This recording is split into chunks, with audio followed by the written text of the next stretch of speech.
Telugu news ఛానల్కి స్వాగతం.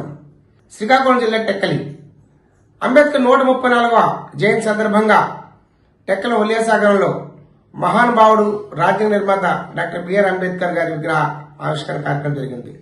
ఈ సందర్భంగా అక్కడికి హాజరైన దళిత హక్కుల పోరాట సమితి జిల్లా ప్రధాన కార్యదర్శి ఎడ్లగోపి మాట్లాడుతూ దళితుల పక్షాన ఎల్లప్పుడూ దళిత హక్కుల పోరాట సమితి ఉంటుందని చెప్తూ ఆయన మాట్లాడిన మాటలు విందాం. ఈ కార్యక్రమంలో జిల్లా అధ్యక్షులు కోల చిన్నారావు, జిల్లా కోశాధికారి బాడాల వెంకటరమణ, ఉపాధ్యక్షురాలు దాదాపు వాణి, ఉపాధ్యక్షుడు టి ధర్మారావు, బొమ్మిడి వేణు, చిట్టి సింహాచలం, భాస్కర్రావు తదితరులు పాల్గొన్నారు.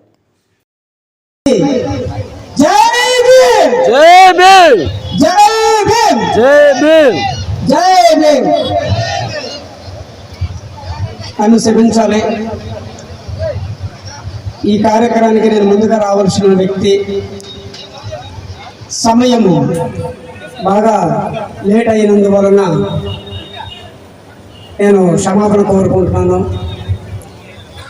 ఈరోజు కరుణ పండగ ప్రపంచ మేధావి డాక్టర్ బాబాసాహెబ్ అంబేద్కర్ గారి 134వ జయంతి వేడుకలు సాక్షాత్తం బాబాసాహెబ్ అంబేద్కర్ గారే మన ఉదయసాగరం వచ్చినట్లు నాకు అనిపిస్తుంది. ముందుగా మన ఆటపాటకి గౌరవించి మన మాట కొట్టలేక ఎండలో మనకి సాయి సహకారాలు అందించినంటూ డప్పు కళాకారులకి అలాగే మీడియా మిత్రులకు పోలీసు వ్యవస్థకు అందరికీ నా నమస్కారాలు తెలుపుకుంటూ ఎంతవరకు తను ఏం చేశారని చెప్పడమే తప్ప మనం ఏం చేస్తున్నామో మనం ఏం చెయ్యాలనుకుంటున్నాం అంది ఒక్కరు కూడా చెప్పలేకపోతున్నారు. కారణం ఏంటని అడుగుతున్నాను నేను. ఆయన చేశారు, లేకపోతే మన బతుకులు లేవు. కానీ ఈరోజు తన పేరు చెప్పి బతకడం కాదు, అరే మనం ఏం చేయాలని ఆలోచిస్తున్నారా? మీరు ఎంతమంది ఆలోచిస్తున్నారు? చేతులు ఎత్తండి. మీరు ఎంతమంది ఆలోచిస్తున్నారు? చేతులు ఎత్తండి.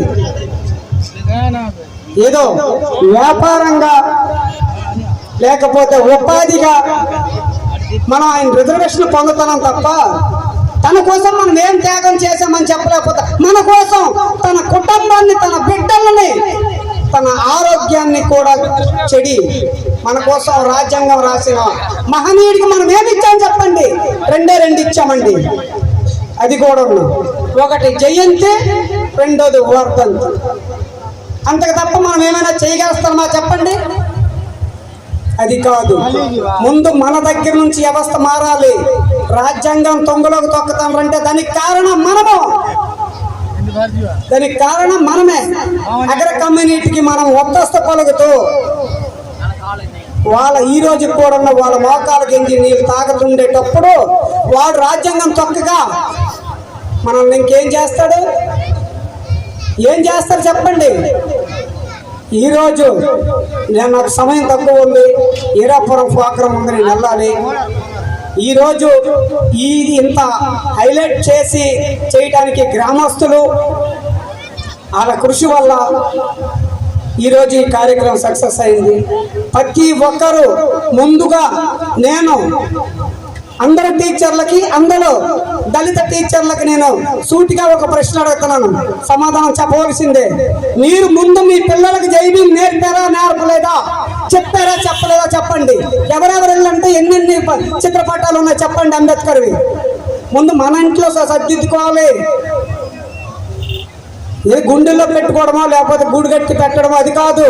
ముందు మన వ్యవస్థ మారాలంటే ముందు మన పిల్లలు మారాలి.